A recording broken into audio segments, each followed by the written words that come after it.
Hello viewers, আসসালামু আলাইকুম। আমি জান্নাত আবারও আপনাদের মাঝে হাজির হলাম নতুন একটি ভিডিও নিয়ে।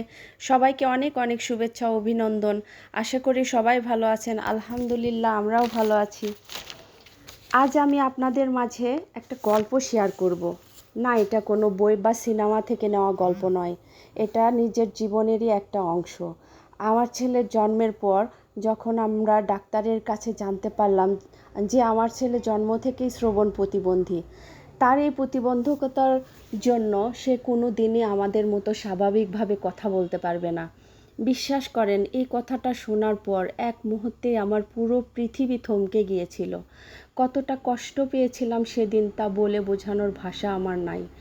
ওই সময় আমি প্রেগন্যান্ট ছিলাম, আমার ছোট ছেলে তখন গর্ভে।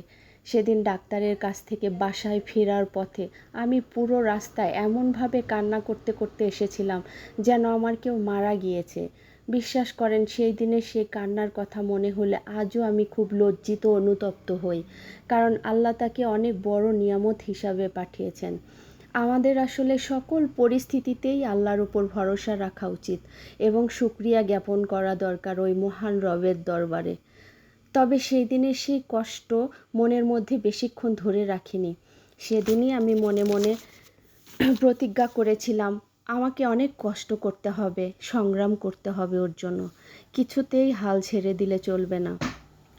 বিষয়টাকে আমার জীবনের চ্যালেঞ্জ হিসাবে নিয়েছিলাম। মনে মনে প্রচণ্ড জিদ কাজ করছিল, আমাকে হেরে গেলে চলবে না, জিততে হবে আমায়। তারপর থেকে শুরু হয়ে যায় আমাদের মা ছেলের সংগ্রামী জীবন। সেই আমার স্বামীকেও অনেক কষ্ট করতে হয়েছে। আমার ছেলের তখন মাত্র 3 বছর বয়স। তখনই ডাক্তার পরামর্শ দেয় ছেলেকে আমরা যেন রাজশাহী হাই কেয়ার স্কুলে ভর্তি করাই, যেখানে শুধু বধির ছেলেমেয়েরা পড়াশোনা করে। চাকরি সূত্রে আমার স্বামী তখন রাজশাহীতেই ছিল। আমার ছোট ছেলের বয়স তখন মাত্র 6 মাস। আমার স্বামী স্বাভাবিকভাবে অফিস নিয়ে ব্যস্ত থাকতো, আর আমি ছোট ছোট ছেলে দুটোকে নিয়ে একাই হাই কেয়ার স্কুলে যেতাম। স্কুলের শিক্ষিকারা অনেক আন্তরিক ছিলেন। তাদের দেওয়া গাইডলাইন প্রতিনিয়ত অনুসরণ করতে থাকলাম।